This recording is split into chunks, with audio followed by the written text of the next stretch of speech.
Salam alaikum. Alaykoum salam wa rahmatullahi wa barakatuh. Tu vas bien? Alhamdulillah, et toi? Ça va, alhamdoulilah. Ça va. Euh, bon, du coup, on se présente un petit peu. Vas-y, bismillah. Bah, vas-y, je te laisse commencer. Je m'appelle Shamsi. Je fais partie du groupe Permaculteur Musulman. Donc, j'anime la page Facebook et le compte Instagram. D'accord. Et donc, j'essaie de sensibiliser les musulmans à l'écologie, principalement en se basant sur la permaculture. D'accord, ok. Barakallahu fik. Donc, je m'appelle Jennifer. Je fais partie de l'association Racine et moi, donc qui a pour projet d'ouvrir une école à pédagogie alternative et tout vers l'environnement, euh, en Ile-de-France. Et donc voilà le pourquoi du comment de notre live d'aujourd'hui, de notre collaboration. Parce qu'effectivement, l'environnement est une valeur qui nous tient aussi à cœur. Voilà, on en profite pour en apprendre un peu plus ensemble, Inch'Allah. Donc, je pense qu'on va. Ah, il y a écrit on n'entend pas bien. Je sais pas, qui est-ce qu'on n'entend pas bien? Enfin, moi, je t'entends bien en tout cas. Ouais. Mohamed, est-ce que tu peux nous dire qui tu n'entends pas bien? Est-ce que c'est moi ou Jennifer? Peut-être que le micro est. Peut-être qu'il est un peu caché.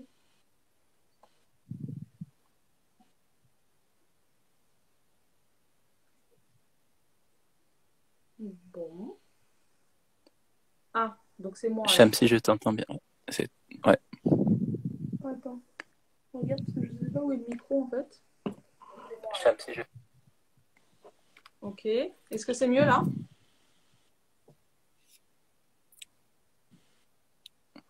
continue de parler, Jennifer. Ok, bon, bah vas-y. On commence. Ah, bon. Donc aujourd'hui, on fait un live pour parler du gaspillage. Euh, du coup, est-ce que, euh, est-ce que tu peux nous dire déjà quels sont les différents types de gaspillage qui existent? En attendant, si vous avez des questions, n'hésitez pas à les poser et on les traitera au fur et à mesure, Inch'Allah.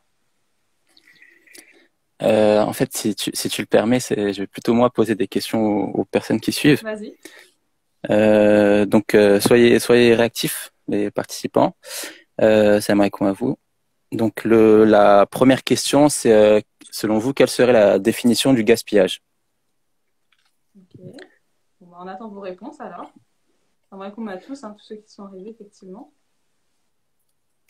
Donc, Alors, je sais pas si donc Rafika, Saliha, Mohamed, on compte sur vous pour répondre. Qu'est-ce que le gaspillage selon vous?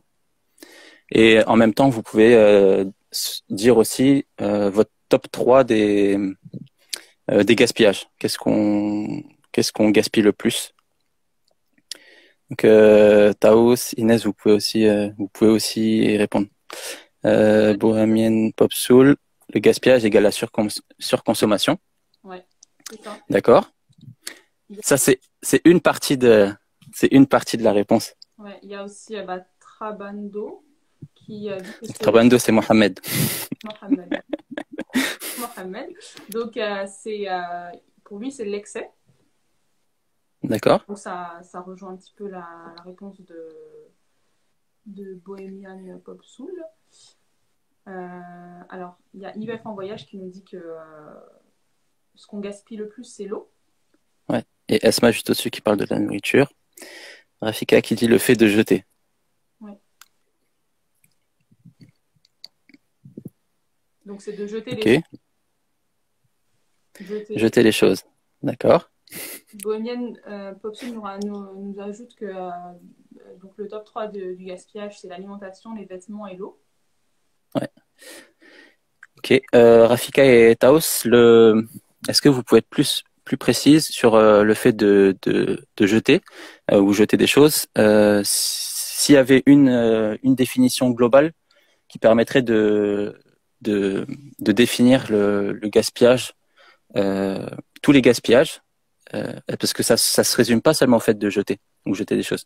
Est-ce que vous pouvez formuler un peu mieux pour qu'on puisse tout mettre dans une seule définition, Inch'Allah. Donc là, il y a IEF en voyage, acheter des choses sans en avoir besoin. Pareil, c'est la même réflexion. Donc ça ne se résume pas qu'au fait d'acheter des choses sans en avoir besoin. Alors, elle ajoute par là que c'est aussi, enfin, c'est les acheter sans en avoir besoin, mais les jeter par la suite. Donc, c'est la combinaison des deux.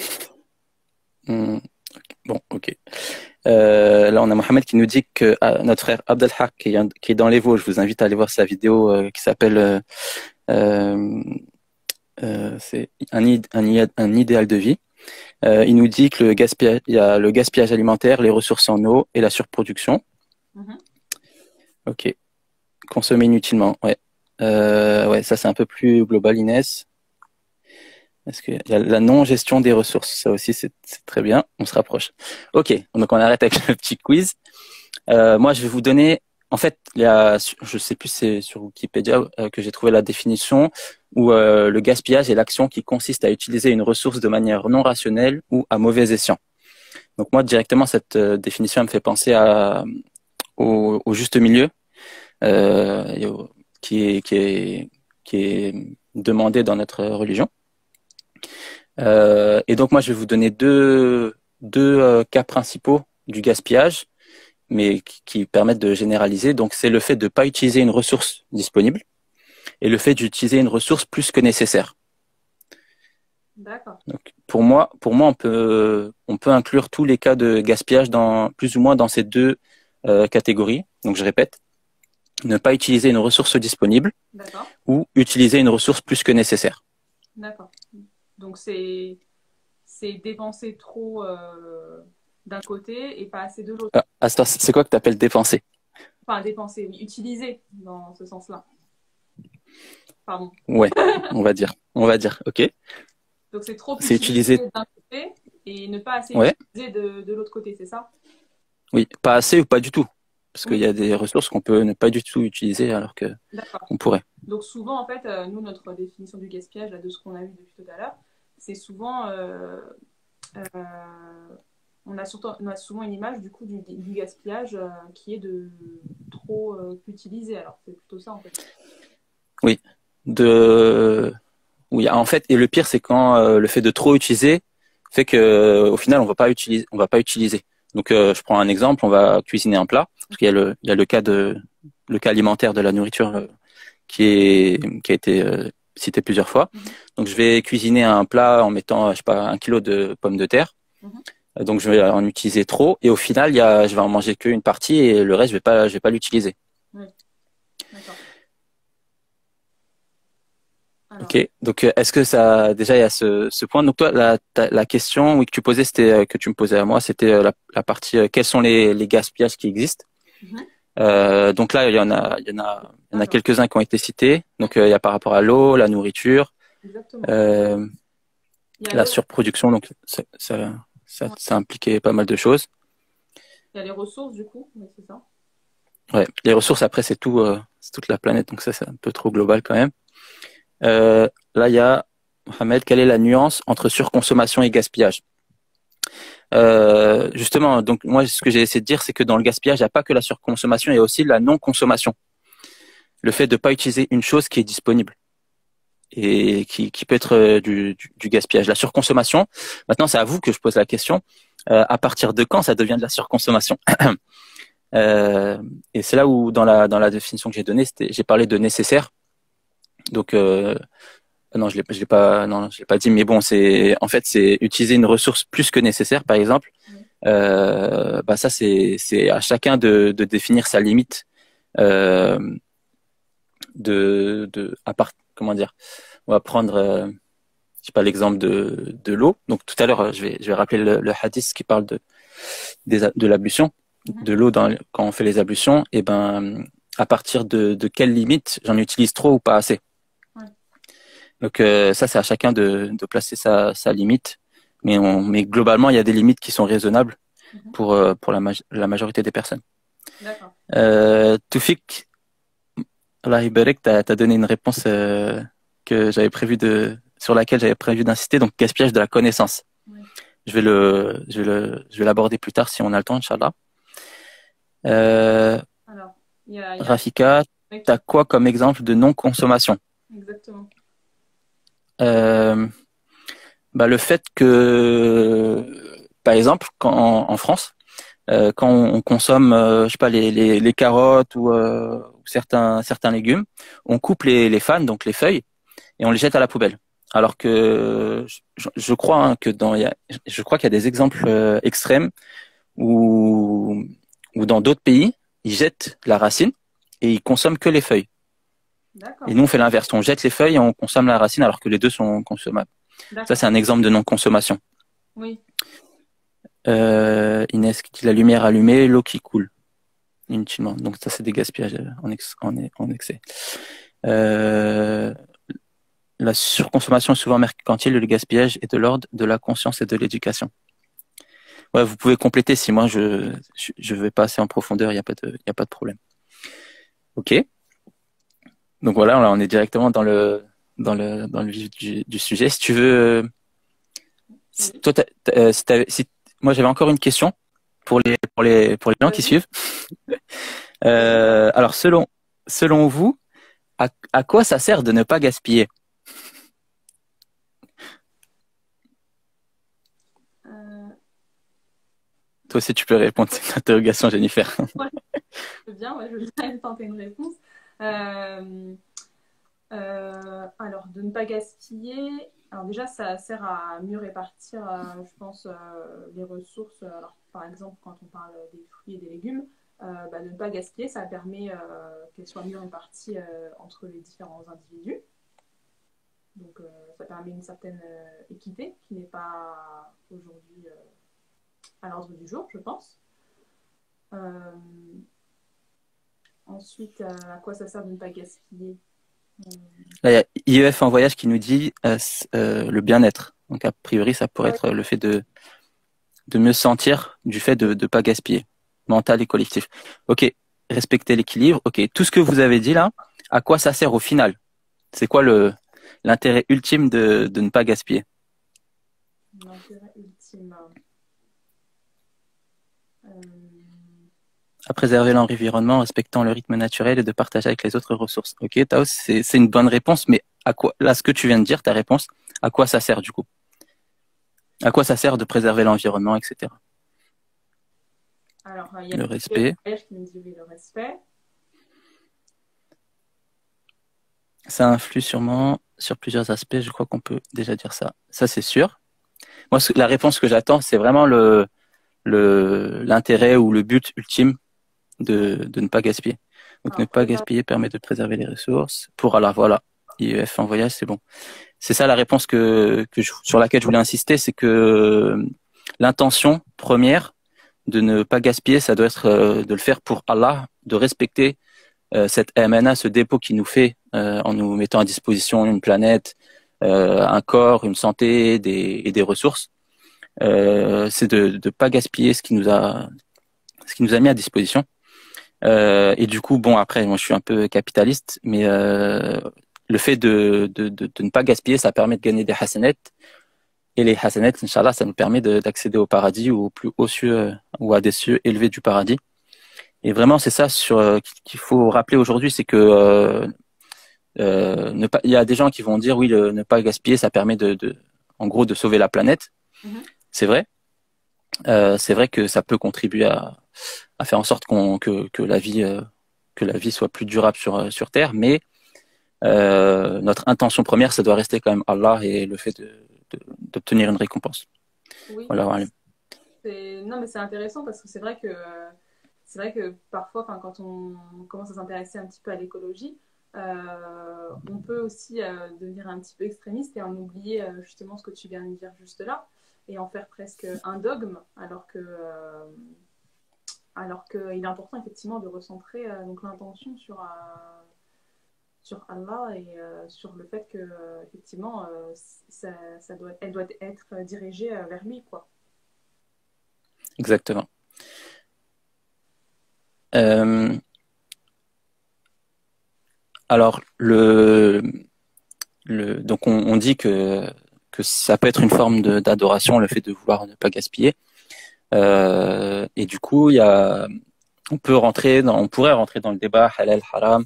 Est-ce que le gaspillage ou toutes les formes de gaspillage sont haram, etc.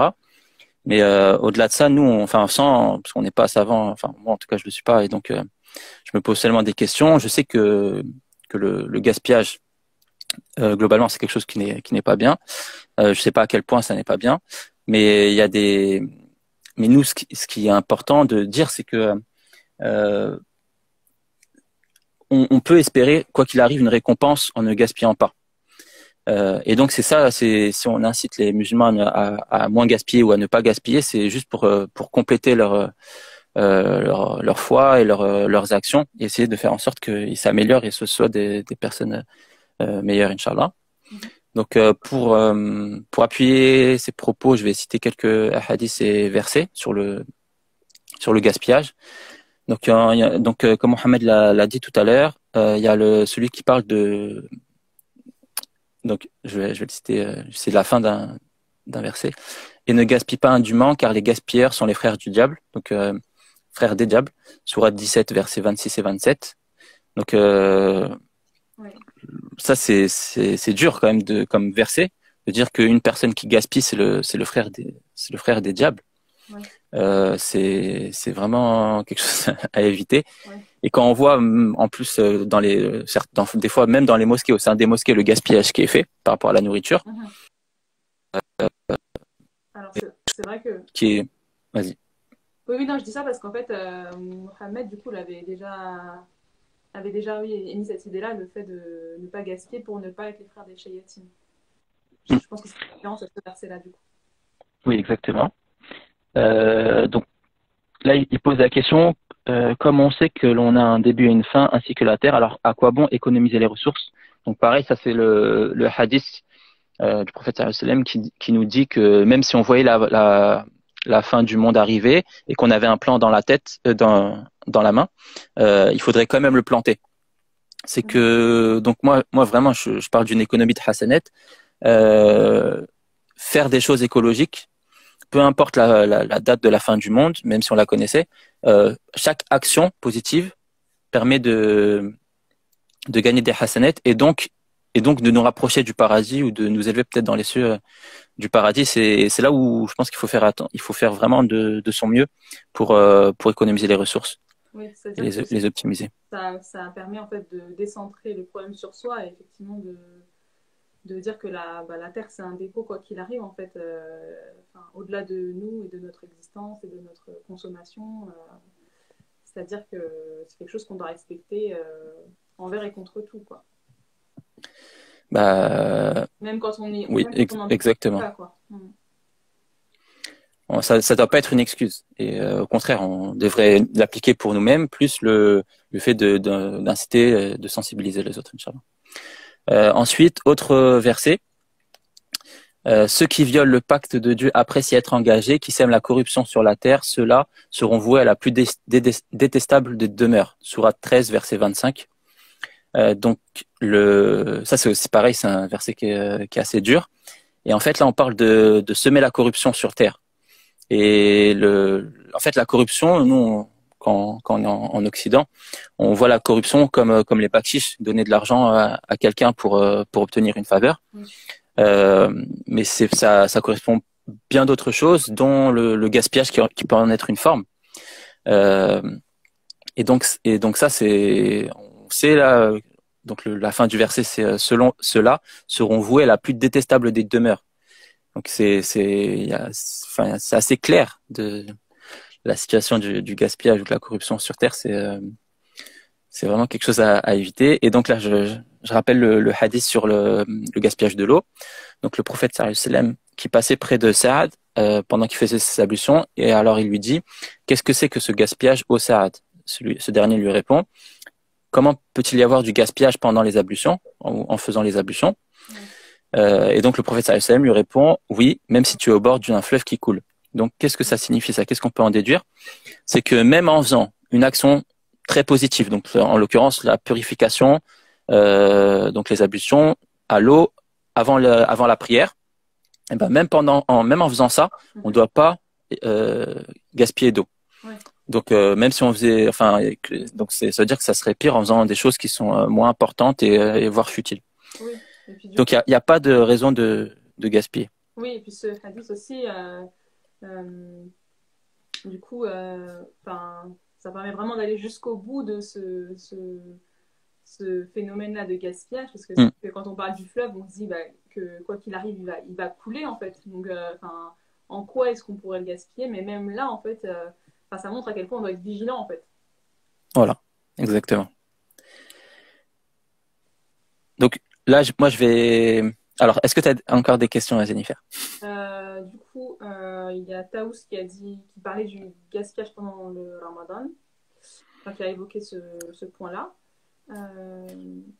Alors, si je peux rebondir, effectivement, là, on est en période de Ramadan et c'est d'autant plus paradoxal parce que, justement, ça devrait être un mois où on fait bien attention, on gaspille le moins possible, on se concentre le plus sur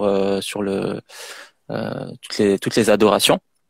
Et en fait, en temps normal, là, après pendant le confinement, je sais pas, je connais pas les stats, mais en temps normal, c'est l'inverse. C'est que c'est un mois de la consommation, c'est un mois du divertissement, un mois du gaspillage.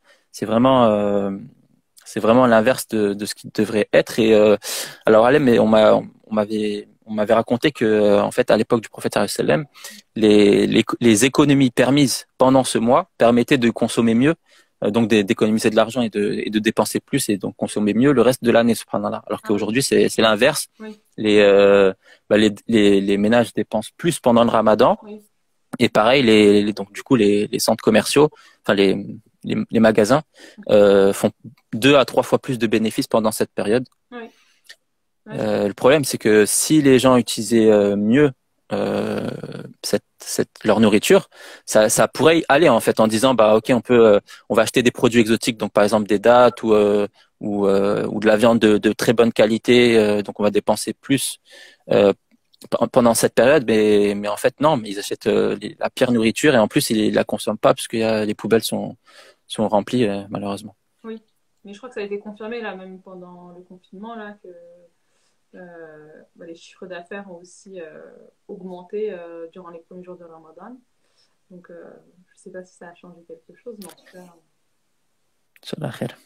Non, je n'incite pas à faire tayammum, Mohamed, parce que il y a des conditions et pour faire tayammum, mais ça c'est quand on n'a pas d'eau. En fait, pour les ablutions, donc il y a trois niveaux, on va dire. Il y a le niveau où on a beaucoup d'eau et donc on peut faire les ablutions normales, on va dire, avec de l'eau et 3 fois. Ensuite, il y a la condition où on a très peu d'eau et du coup on peut faire une seule fois seulement le lavage de chaque membre, de chaque organe, on va dire.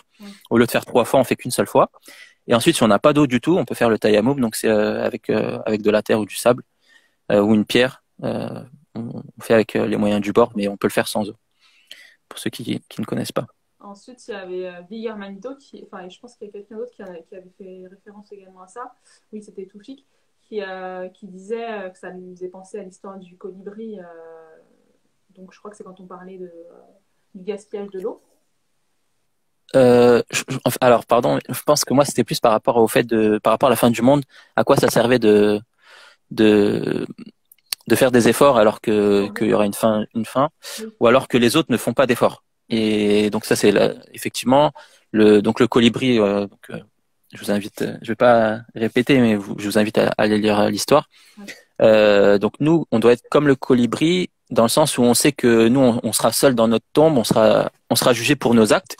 Et donc, ça sera pas une excuse de dire que les autres n'ont pas fait. Et donc, ça suffisait pour que moi, je ne fasse pas d'effort. Si moi, je sais que quelque chose est positif et bon, je le fais. Et surtout en essayant de montrer l'exemple, puisque celui qui montre la voie d'une bonne action a pour récompense la récompense égale, pardon. Donc c'est vraiment important de pas s'arrêter au fait que les autres ne fassent pas d'efforts. Oui, de faire sa part quoi qu'il arrive en fait. du coup, il y avait Toufik aussi qui disait que donc le gaspillage de l'eau lui faisait penser aux amendes qu'on peut pousser en Californie.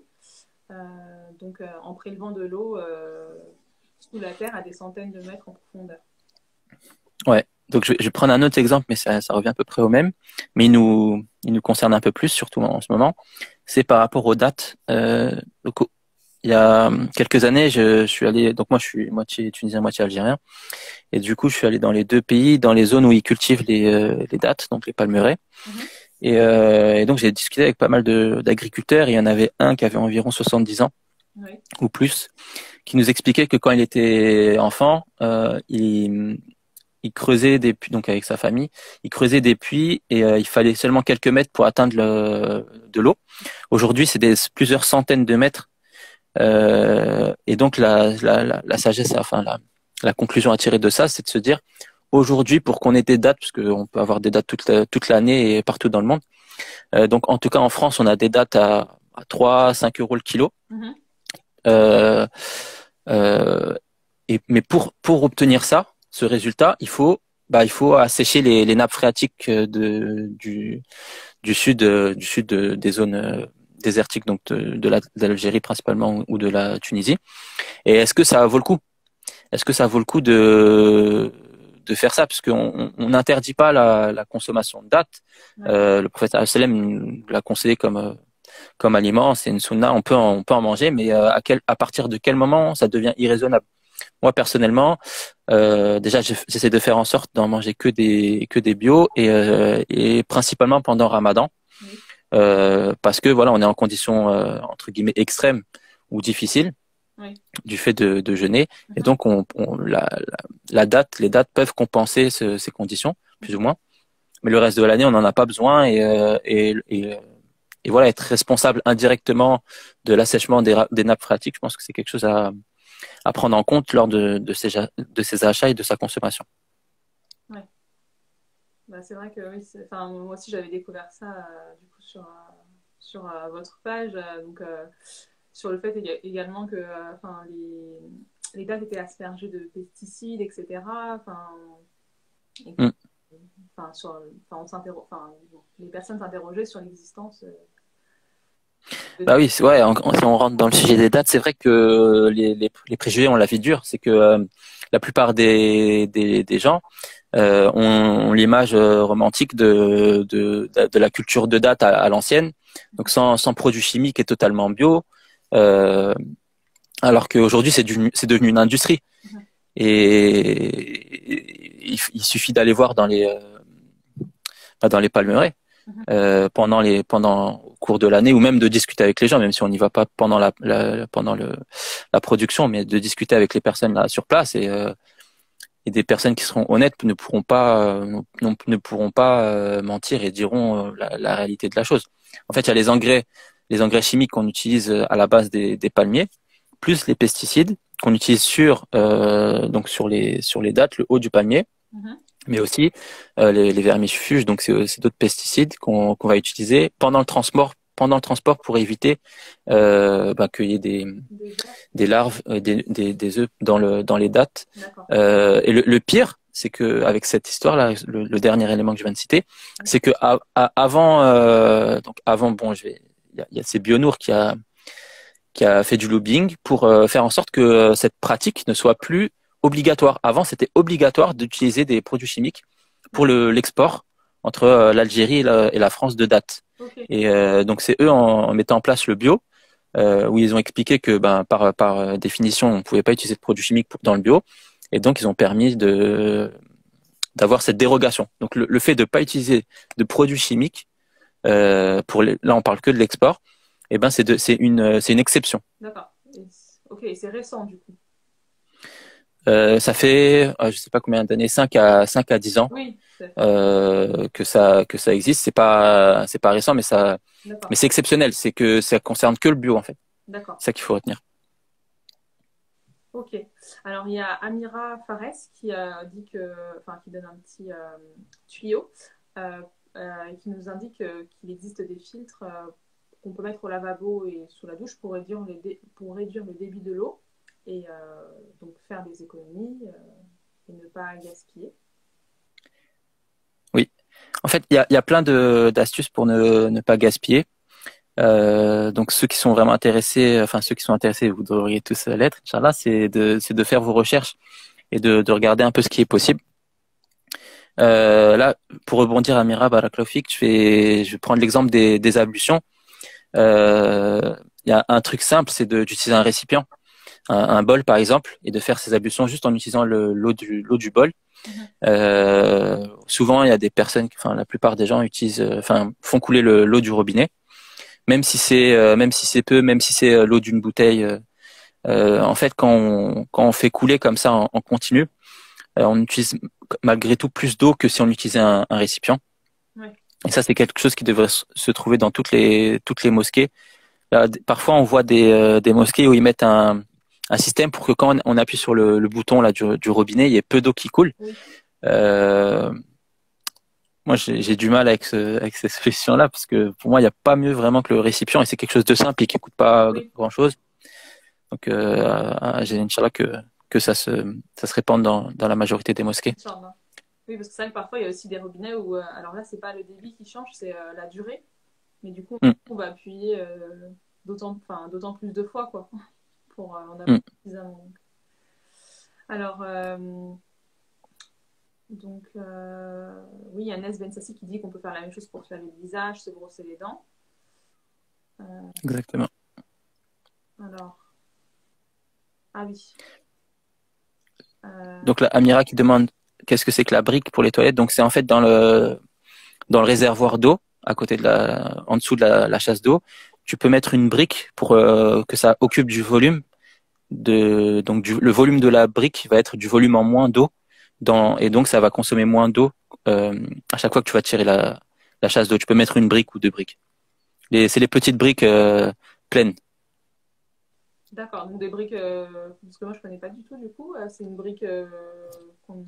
En fait, il faut que ça soit une brique pleine. Les petites, là, celles qui, je sais pas, elles font peut-être 5 cm de large sur 10 ou 15 cm de long. Okay. Il y a plusieurs tailles de briques, mais en tout cas, ce qu'il faut, c'est qu'elles soient pleines. Et donc, ce volume-là va occuper un volume dans tout le réservoir. Et donc, ça va être du volume en moins d'eau qui va être utilisé à chaque chasse. Je sais pas si c'est clair. Oui, oui, non, enfin, j'ai compris, mais en fait, oui, d'accord. Non, c'est clair. Alors,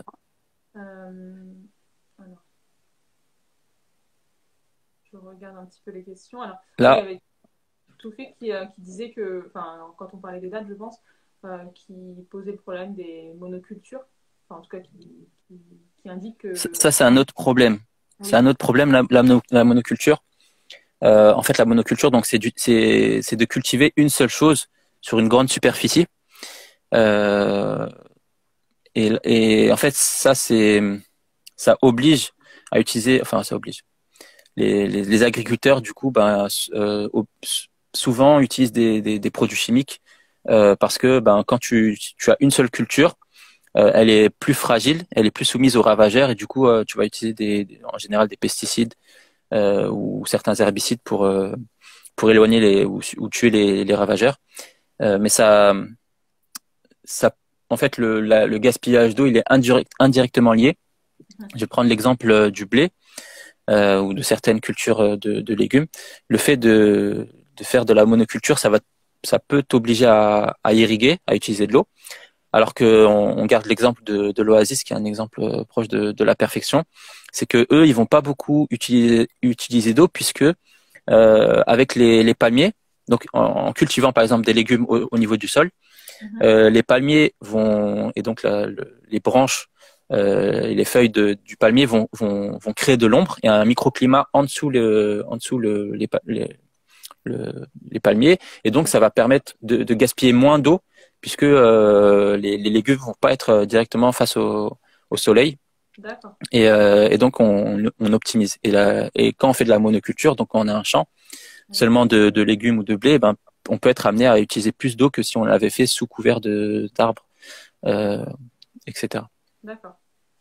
Alors, il y avait Bohemian Pop Soul qui avait posé une question. En disant OK pour la consommation responsable, mais du coup, on consomme un produit ponctuellement, comment vont continuer à vivre les coopératives qui produisent si on consomme une seule fois par an? Donc là, ça concerne seulement les dates, je suppose. En fait, ça, c'est un problème vraiment politique et d'éthique. Et ça, j'ai pas la réponse, mais c'est comme les gens, les pays comme le Bangladesh qui produisent du textile, où il y a des enfants qui travaillent. Et on va prendre l'exemple d'une mère célibataire qui a 5 enfants, qui doit s'en occuper et qui n'a pas et qui ne peut pas travailler ou qui gagne très peu pour faire vivre sa famille. Et donc, nous, on va se dire, ici en Europe, on va dire, bah, je peux acheter les vêtements qui viennent de ce pays, qui sont produits par ces enfants-là, Mhm. bah, parce que sans moi, ils n'auraient pas ils pourraient pas subvenir à leurs besoins. Mhm. Donc, c'est une forme de dilemme qu'on peut avoir. Sauf que, euh, selon moi, les enfants qui travaillent, et même les gens qui travaillent un peu sous une forme qui s'apparente à de l'esclavage. Ouais. Euh, Selon moi, si en fait quand on achète ces produits-là, des marques de textiles ou d'autres produits, en fait, en réalité, ce qu'il faut avoir en tête, c'est on enrichit les personnes qui mettent en place ces systèmes et ces industries. Ouais. Eux, ils vont toucher que quelques centimes, quelques euros de tout l'argent qu'on va dépenser. Mhm. Et donc, à mon avis, si on arrêtait et si on boycottait, on boycottait bah, ça pourrait laisser la place à l'artisanat et Mhm. au commerce équitable. Parce que Ouais. ces gens-là, ils ont un savoir-faire et ils pourraient produire autrement. Et nous, on pourrait même, si on a vraiment cette fibre sociale et qu'on veut soutenir, bah, on peut mettre en place et entreprendre en disant voilà, bah, je vais aller dans ces pays, je vais dépenser, je vais financer l'achat de machines à coudre, financer les systèmes d'approvisionnement, de logistique pour faire en sorte que ça nous arrive à nous et que bah, ils soient rémunérés pour leur travail, mais pas dans les conditions actuelles. Donc et c'est pareil pour les dates, dire bah voilà, on peut on doit contribuer à leur économie, oui, mais pas n'importe comment. C'est pas une pour moi c'est pas une excuse et on doit faire attention à la façon dont on consomme, quoi qu'il arrive. Ouais. Parce que du coup, en fait, c'est un peu un leurre en pensant qu'on consomme plus du coup et qu'on fait bénéficier en fait de salaires en plus Pour moi, c'est pire, c'est qu'en fait, on les maintient dans leur situation de pseudo-esclaves, en fait, comme ça. Mhm. Parce que on leur fournit juste assez pour qu'ils continuent à faire ce qu'ils font. Et donc, le système, on entretient le système. Ouais. On va voir Alors, il y avait Toufik qui parlait de qui a évoqué les trois sœurs les trois sœurs, donc la courge, le ouais, haricot et le maïs, qui font partie du modèle 1K. oui. Donc, enfin, vas-y, je te laisse peut-être expliquer. En fait, ça, c'est une technique utilisée en Amérique du Sud principalement à la base, mais qu'on peut reproduire en France, et donc c'est une association de culture. En fait, vous l'aurez peut-être remarqué, mais dans la nature, les plantes, justement, il n'y a pas de monoculture. Les plantes, elles sont souvent entre différentes variétés. Dans une forêt, il n'y aura pas une forêt avec juste un type d'arbre. Il y aura toujours des plantes au sol, des plantes, des buissons, des arbustes et des arbres. Et ben là, c'est un peu la même chose, c'est que les plantes, certaines plantes, en étant associées, vont s'entraider. Et donc, dans ce qu'on appelle les trois sœurs, il y a le maïs qui va servir de tuteur aux haricots. Enfin, je sais plus c'était quel. Je crois que c'est les haricots. Oui. Et après, il y a les pois. Et au sol, il y a donc le couvre-sol. Donc, c'est la même chose que ce que je disais tout à l'heure. C'est donc la courge. Les feuilles de courge vont recouvrir le sol. Oui. Donc, ça va permettre de maintenir l'humidité dans le sol. Les haricots, du coup, eux vont donc se servir parce que c'est une plante grimpante, va se servir du maïs comme tuteur.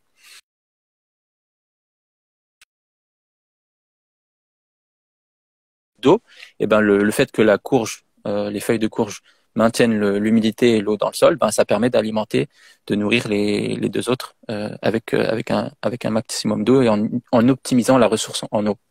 Voilà un exemple type d'optimisation des ressources. Oui. Alors, dans le même sens. Juste, il y a Mohamed qui nous dit de venir dans les Vosges. Donc c'est le frère Abdelhak qui a un gîte et qui peut vous faire tout ce que je suis en train de dire. Moi, j'ai 33 ans, je connais à peine, mais le frère Abdelhak, il a beaucoup plus d'expérience que moi et lui, il est donc il a une ferme, il vit dans la nature. Enfin, comment dire, il vit proche de la nature et donc vous pourrez tout ça, il le connaît mieux que moi et vous pourrez avoir des très bons rappels en allant lui rendre visite. Inch'Allah, vous serez tous les bienvenus. Vas-y, je te laisse continuer. Okay. Je t'ai coupé, pardon. Non, il n'y a pas de souci. Il y avait donc Amira qui, dans le même sens de ce que tu disais tout à l'heure par rapport au fait de consommer responsable ou pas, du coup, qui nous citait l'exemple des téléphones. Donc, des téléphones portables, en nous disant qu'il y a LG et Nokia qui sont celles qui respectent le plus la dignité humaine. Donc, ça, je sais pas. Ouais, moi non plus, je sais pas. Je sais pas, mais ouais, c'est vrai que le téléphone, c'est aussi un dilemme, c'est de se dire, bah voilà, c'est vraiment utile et on est tellement habitué qu'on pourrait plus s'en passer. Mais sauf qu'il faut savoir que pour le produire, donc il y a des personnes qui travaillent, mais aussi des minerais qui sont récupérés dans le sol pour produire. C'est surtout la partie technologique de ces appareils. Et pour faire ça, bah il y a des gens pareil donc c'est des gens qui vont dans des mines et donc qui travaillent dans des mauvaises conditions. Il y a aussi de l'or, je crois, qui est extrait en très petite quantité. Et moi j'ai en tête le Fairphone. C'est le Fairphone, Fair phone, oui. qui fait vraiment attention aussi bien du point de vue extraction des minerais que de la réparabilité ou la maintenabilité des systèmes. C'est qu'aujourd'hui, en plus, les téléphones, ils sont conçus de façon à devenir obsolètes au bout d'un certain temps. Et ça, dans l'éthique islamique, il faudrait faire en sorte qu'on essaie de pas consommer ce type de produit. Après, ça c'est un djihad parce que moi je suis le premier à vouloir être écologique, mais même ça, enfin pour l'instant en tout cas j'ai pas réussi. Après voilà, il y a des gens qui arrivent, donc moi je suis pas un exemple. Mais c'est vrai que c'est assez compliqué, surtout à notre époque. Ouais. Et là on est bien content d'ailleurs pendant le confinement d'avoir accès à ces technologies. Donc chacun ses capacités et sa capacité d'effort, de faire des efforts. Ouais. Alors il y a Amira qui revient sur ce qu'on disait là et qui nous dit qu'elle a enquêté des heures sur les téléphones portables. Donc bon, après chacun voilà, il y a sa petite enquête également, mais en tout cas voilà, on a transmis l'information. Alors oui, alors du coup, par rapport au téléphone, oui, ça a suscité des petits certains commentaires. Donc du coup, Toufi qui nous indique que les minerais en question sont appelés des terres rares. Oui. Ouais. Ness Bensassi qui nous dit que effectivement les travailleurs sont très exposés même à la mort pour récupérer ces matières. Et donc, oui, Amira qui nous dit que le Fairphone donc le Fairphone coûte 400 €. Voilà. Oui, ouais, bah oui.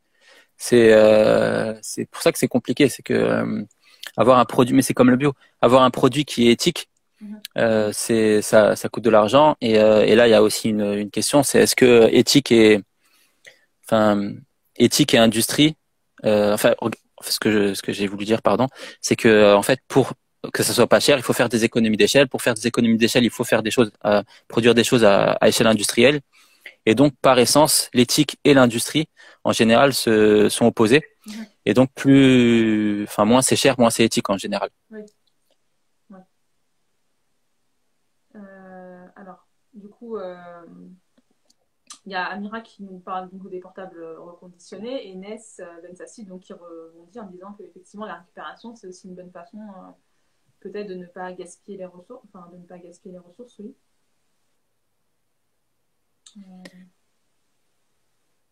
Ah, on me dit qu'on m'entend pas bien. Je sais pas si ça va mieux ou pas. Bon. Là, je sais pas si Inès elle a parlé de l'exposition ou de l'exploitation.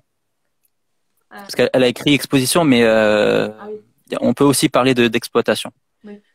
Oui, bah, clairement, parce que là, elle enrichit en disant que ça concerne majoritairement aussi des enfants, parce que souvent les mines, me semble-t-il, sont étroites. Et donc, les adultes Oui. ne peuvent pas y pénétrer. Donc, je pense que à ce stade-là, on peut, oui, clairement parler d'exploitation.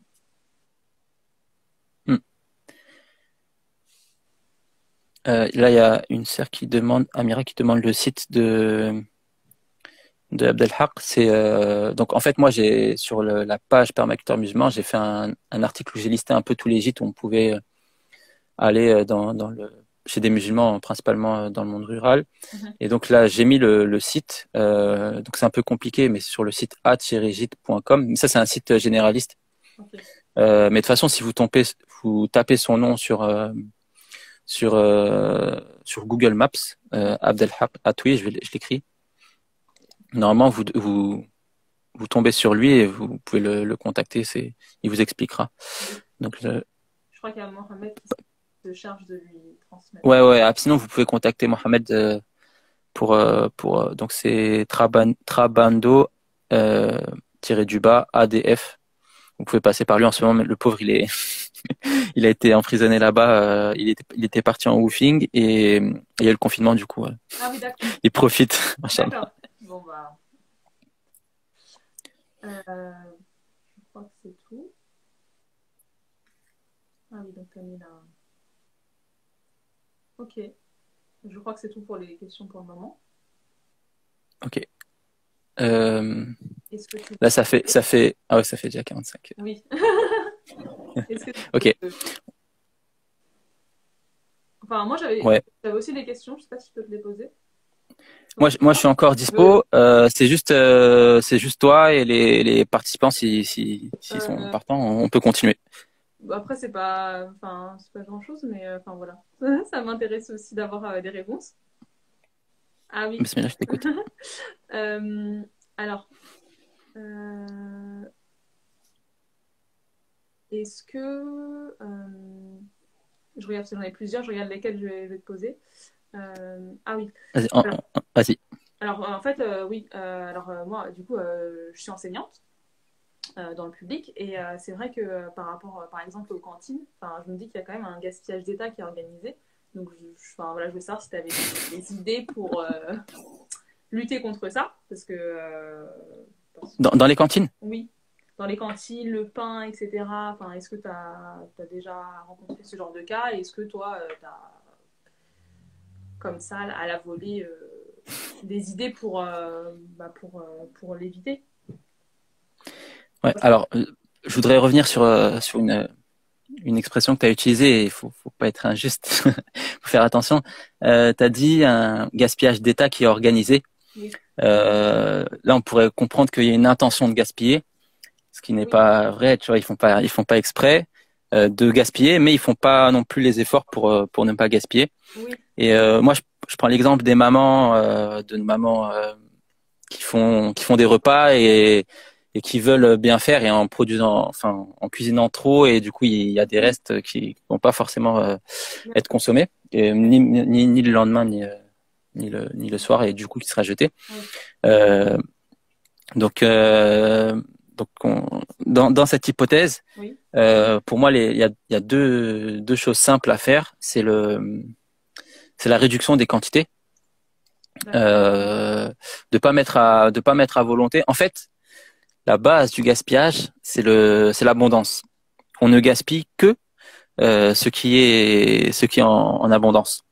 Et donc, les personnes, si on leur proposait uniquement, enfin, ou très peu, des petites quantités, bah, ça permettrait peut-être de réduire un peu le gaspillage.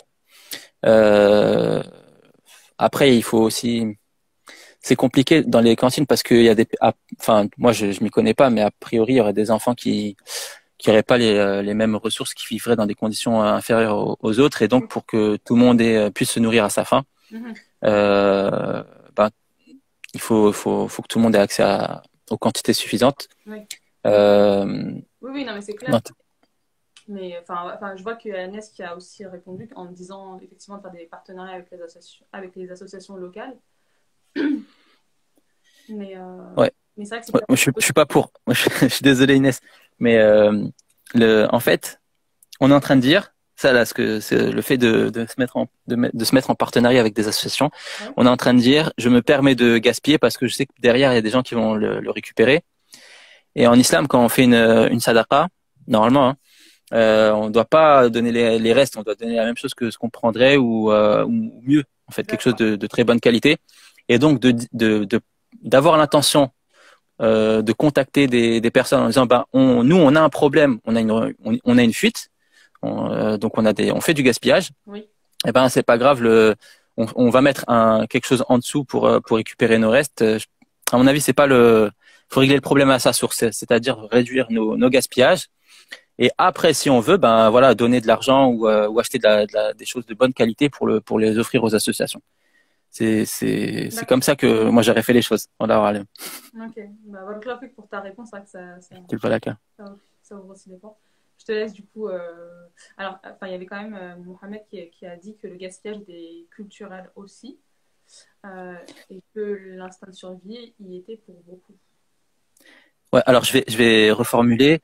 En fait, quand on vient de pays entre guillemets pauvres, en l'occurrence par exemple le Maghreb ou l'Afrique, mais même en France, ceux qui ont connu la guerre et la pénurie, du coup ils ont des instincts qui fait que ils vont stocker beaucoup de nourriture. Donc quand ils vont faire les courses à la maison, à un moment ils vont avoir un mois de denrées, un mois de pâtes, etc.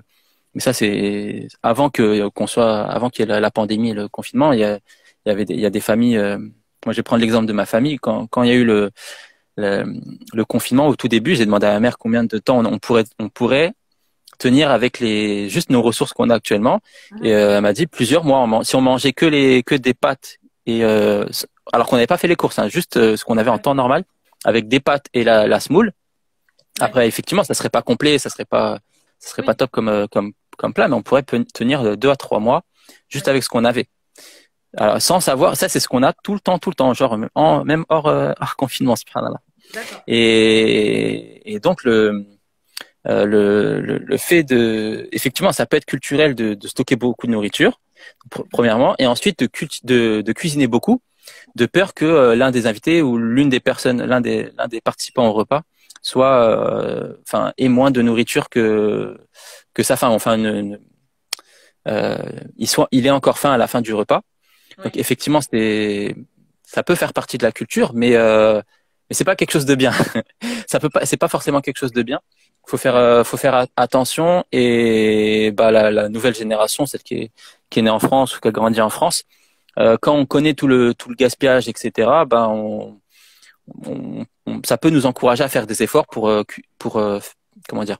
faire moins de courses, moins stocker, surtout acheter des choses qui sont pas nécessaires.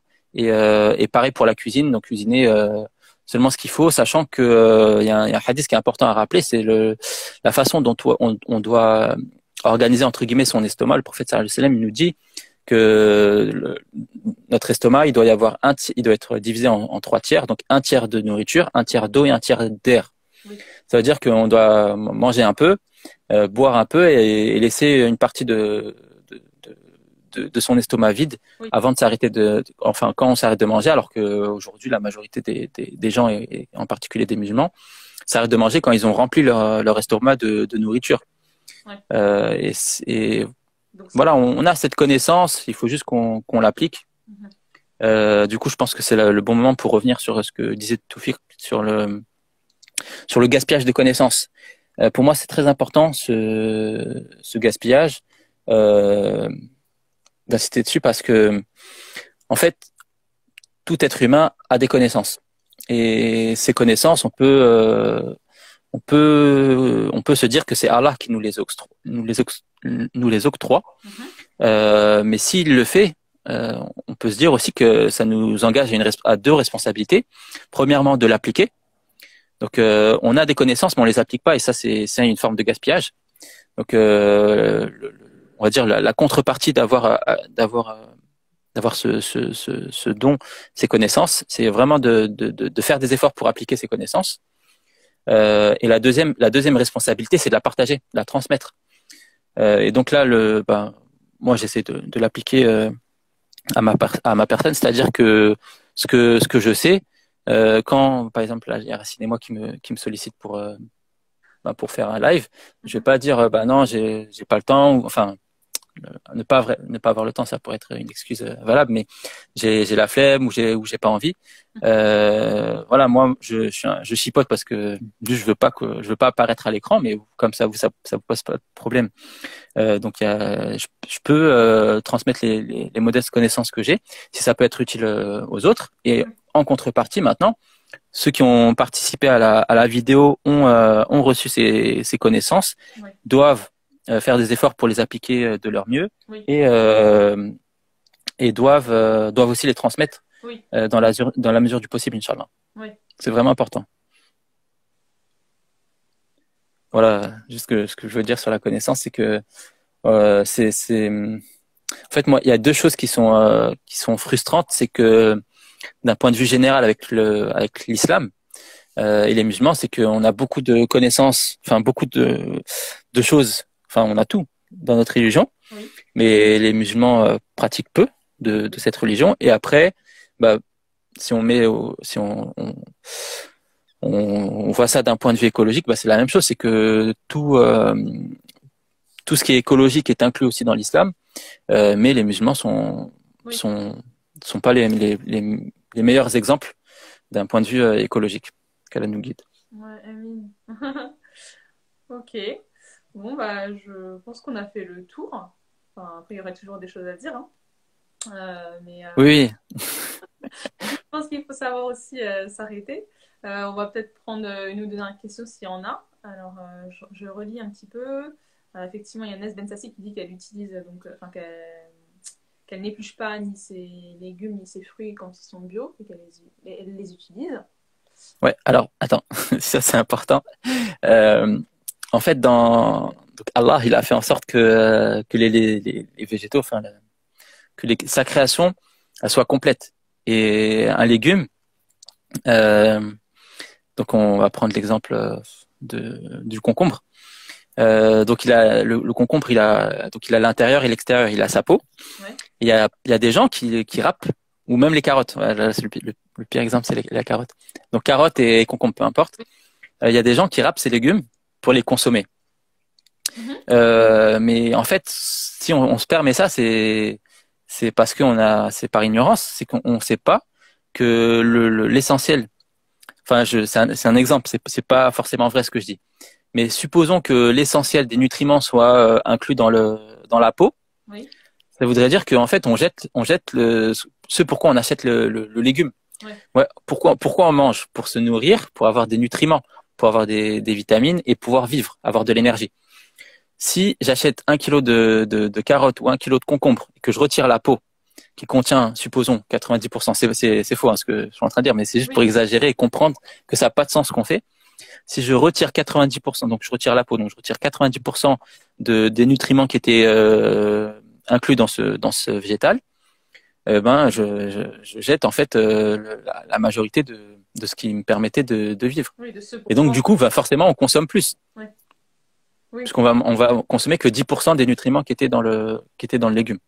Oui. Donc ça, c'est vraiment important, ouais, quand on achète, quand on cultive soi-même ou quand on achète bio. Même, je sais pas après si en chimique, Alors, si